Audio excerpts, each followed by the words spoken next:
Y'all, it's really funny when y'all request these songs that clearly have like a focus for women and the female. Like, and I should be honored. I should be privileged that you all care so much, or that you even care is what I should say, that you even care for my opinion or my take on a song, whether I'll like it or not. And so imagine when I saw this woman named Peggy, I assume it's a woman named Peggy, who has a song called Feminine Rage, and you want me to react to it. Me, a male, a black male, but a male nonetheless. And you want me to listen to a song called Feminine Rage. I can only imagine what goes through y'all's heads when y'all ask me to listen to these songs. I wonder if he'll like it. I wonder if he'll hate it. I wonder if this will start drama. I wonder if we'll get some good insight. I wonder if he'll agree with what I think. You know, like, I'm always curious what goes through y'all's mind. But at the end of the day, I just appreciate the support, and I just appreciate that y'all care enough. So without further ado, you asked for it, and you're gonna get it. I'm trying to see if I know your name. I think it was K Dramos or K Dromos. I forget. K Dramos, I believe, requested this, and it's on you. Let's get it. Peggy's Feminine Rage. 1, 2, 3. Athena cursed Medusa just because she deemed her suddenly impure. Ooh, Greek mythology? Athena cursed Medusa just to spite Poseidon and settle her scores. Poseidon didn't learn a thing. In fact, I'm not so sure he even cared. No. Then Athena cursed Medusa to a life of taming snakes within her hair. Evelyn and Antoinette, did they deserve to lose their heads, or was it just the wish of angry men? Ophelia was driven mad. No shit, her lover killed her dad. Just so you know, I'd probably do the same. No shit. And you wonder why there's so much feminine rage. I have an interesting thought on this song already, just off rip. Helen was abducted just because she was the object of a man. And Circe was abandoned because her father never cared to understand. I like that line. Each version of the story feels like men get all the glory in the end. Then we grow up and read about them and villainize the victims in our heads. Romeo and Juliet, she wasn't even 14 yet. Her father tried to marry her away. Persephone was forced to go to live with Hades down below, and in the end it's her who took the blame. In every story ever told, it always ends the same. Evelyn and Antoinette, did they deserve to lose their heads, or was it just the wish of angry men? Ophelia was driven mad. No shit, her lover killed her dad. Just so you know, I'd probably do the same. And you wonder why there's so much feminine rage. Wait, is it over already? Wait, that's it? Wait, that's the end of the song? Oh, I really wanted. I wanted to know more. I wanted to know if there was going to be more to that. Okay, so let me talk about what I'm going to talk about what I dislike about the song, and then I'm going to talk about what I like about the song. So that way, because I always like ending on good notes. So let me talk about what I dislike about the song. There's actually two really glaring things that I don't like about the song. One is what people do today, mainly women, when they hear songs like this. And two is something Peggy did that I see happen a lot in songs like this that are trying to make a very on the nose point. Actually, there's three things. And the third is the production. So the easiest thing is the production. I actually really hate how silly this song sounds. I actually really dislike how silly the song sounds. I thought the lyric video was silly, and I thought that the way she was singing it was silly. And I don't know if that was intentional, and maybe it was intentional, but for me, it just doesn't land the same. It's hard for me to go from Hellstrom, is that her name? It's hard for me to go from Hellstorm or Morgan St. John and then go to this, or even Kesha and then go to this and then take it seriously. And that's unfortunate, because one of the things I'm going to talk about that I liked is the actual concept of the song and the actual writing of the song. I just don't like how it's being delivered here. I don't like the childlike poppy bubblegum pop sound of it. I don't know. It's kind of lost on me. And not only is it lost on me because of that, I think the fact that it's so on the nose, it's hard for me to also take it seriously. A good example, unfortunately, of a song that doesn't take itself seriously but still lands well is Build a Bitch. I don't necessarily like Bella Poarch that much, but I really, really like Build a Bitch. Like, I like it so much. It's so silly and so poppy, but the way she sang it was so serious. Like, everything around her was like infantilized, but yet she sang it like an adult. I thought that was very intentional, and I really liked that. Whereas this song, everything about it is almost infantilized. I'm not saying Peggy is infantilizing herself in this song.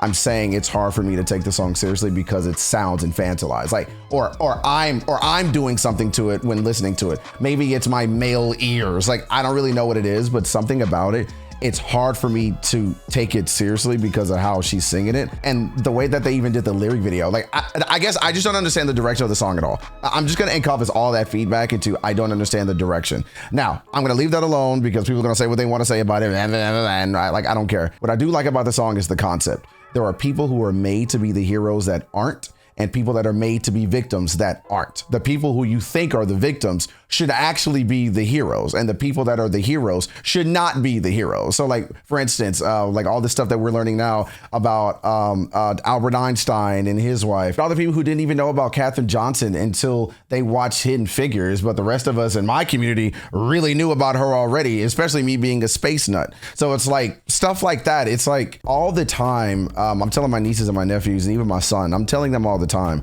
that all that you're about to learn in school, be prepared to have to unlearn it. A lot of the concepts you're learning in school are very important, especially as it pertains to history and not repeating mistakes and not wanting to go back to where we came from and learning about the past. Like, a lot of that is very important. But what you're gonna get is a very whitewashed, a very muddled, a very muted, a very jank version of history that isn't entirely correct. Like, ask yourself right now, did you even know that slave masters ate their slaves? Like, you didn't even know that. And not only did they do it for no reason other than for the fucking sport of it, but they did it quite often. Cannibalism was prudent in the South. No one talks about that. That was never taught in history books. That's something that you needed to learn as you got older. So what I do like about this song is that it causes what I call cobwebbing. It causes, or tree branching is another word that I have for it, where you start from one topic and then you find yourself like 6 degrees of Kevin Baconing it. I really like that the song caused that. It caused me to think that. There were a lot of different conversations I was having in my head as I was listening to the song, especially when she brought up Marie Antoinette, which is one of the saddest, most tragic stories. As is Medusa, honestly, because Poseidon was a piece of shit. So this is actually, like, where she was going with it was really cool. Like I liked the idea of this song. I like the concept of the song. I like the direction that the song could have gone in. I just don't think I like how she sang it. I don't think I liked the delivery of it, which is a shame because I feel like it will fall on deaf ears for people who really should be receiving the message. Me, for example, you can make an argument, am I the target audience for Peggy when it came to this song? Was I who she thought of when it came to making the song? Some people will say yes, some people will say no. Totally fine. But let's have that argument.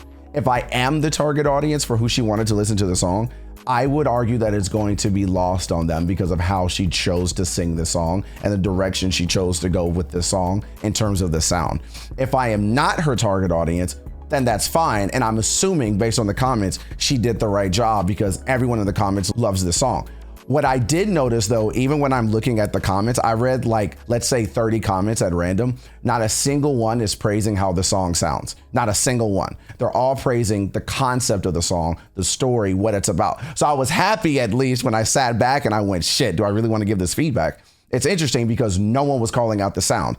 Everyone was calling out the lyrics and everyone was calling out the point of it. I think the point of this song and the importance of the song are more important than the sound itself. Honestly, this could have just been a poem. I say that about Taylor Swift often. This could have been a poem. I didn't really need this to be a song just because of how she chose to sing it, but I think that it's very important and a lot of people should realize that the history that you're being told, the heroes and the villains that you're being told may not be the heroes and villains in reality. Also, I'm actually shocked that the song was barely 2 minutes long. I think the song was 2 minutes and some change. I'm actually shocked the song as important or could have been as important was so short. So maybe I'm just missing something. I think maybe somebody who was a bigger Peggy fan should come and let me know, hey, is there something about her style of music that I'm missing? I'm not really interested in engaging in that I missed something. I didn't miss anything. It's very easy. In fact, that's kind of the point. The song is very easy. I think what I could be missing is Peggy's style of music, how she chooses to sing songs, what the vibe is when Peggy is writing. Like maybe that's what I'm missing, and I'm interested more in that. Now, in terms of overall, I think it's an overall important song. And honestly, I'm gonna go back to in the beginning when I was mentioning the criticisms. I feel like people are gonna hear this song and not be able to discern the men that she's referring to. It's the same conversation that I have all the time. One of my favorite discussions about men listening to music that's tailored to women is when I go to Taylor Swift's The Man. That is such a fun conversation that I always go back to because it's the one conversation and topic that I've ever had in the history of me doing reacts where we all had a seat at the table. It was a very intellectual, intelligent, mature conversation about men and women spaces and vice versa. I thought that was exciting. That is what I want when I hear songs like this. That's the conversation I had with Morgan St. John. Even with Not All Men, there were people in the comments doing that thing that they always do, not being able to decipher which men that she's talking about. Because once people start going, yeah, she's talking about you too, you lose me because no, the fuck she's not. She's talking about everything. You can't quote statistics and what these women are talking about and then put men who aren't in that statistic in the conversation. You literally can't do that, and that's why the argument has to keep being repeated. What I liked about Not All Men is that she clearly points out who she's talking about. What I liked about Kesha's rich white straight men is that she pointed exactly to who she's talking about. But then I hear songs like this and I'm like, you're praying and spraying again. Like you're just doing this with the gun and you're doing this with the machete and just hitting everyone who doesn't look like you. And that's not okay. Like that's how you keep losing the argument. Now I am able to hear this song and quickly discern she's not talking about me. She's obviously not talking about me. She's obviously used examples. She's obviously letting you know which examples and which people and which women and which men and what power and what dynamic she's talking about. I got all that. All that is good. We're good on that. I'm making the case for people who don't think like that and why this conversation has to constantly be repeated. So that's kind of the problem. And honestly, it's sad because men and other people should not take offense to this song. They should be able to hear this song and be able to discern who she's talking about and be able to have an intelligent conversation without feeling offended. We live in the world where that's not possible. Open up TikTok and look at any conversation between a man and a woman and a man. Everyone's offended. Everyone's hurt. Everyone thinks they're the smartest in the room. Everyone wants to sit at the table. No one's fucking listening. Everyone's doing it. It's not one side, one gender doing it. Everybody's doing it. Take it from me who has 100 conversations a fucking hour about this stuff. Everyone's doing it. The issue is songs like this that come up where I'm like, okay, this is fire. She's bringing in Greek mythology, which we know I love if you're not new to the channel. She's talking about power dynamics. She's talking about gender norms. She's talking about trad wives. She's talking about how men in power can be corrupt and toxic, and then women are unheard and they're most often the victim. I got all of that. The delivery though, why was this the delivery? So that's really all I have to say about it. I like where she could have gone with the song more than I like the song itself.